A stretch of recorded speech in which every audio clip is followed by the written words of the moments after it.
કલાકો લાઇનમાં ઊભા રહીને ડીઝલ ભરાવ્યું અને ઘરે પરત ફરતા અકસ્માત સર્જાયો.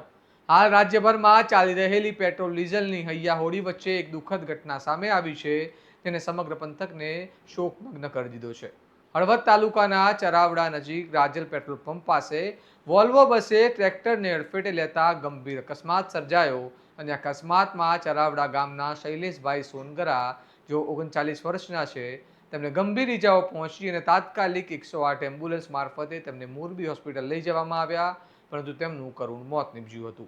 આ ઘટનાએ સમગ્ર પંથકમાં ચકચાર મચાવ્યો છે, કારણ કે એક તરફ ખેડૂતો ગરમીમાં કલાકો સુધી પેટ્રોલ પંપની બહાર ડીઝલ ભરાવવા લાઇનમાં ઊભા રહે છે અને માંડ માંડ તેમને ડીઝલ મળે છે, અને આવી ઘટના તે દુઃખમાં વધારો કરે છે.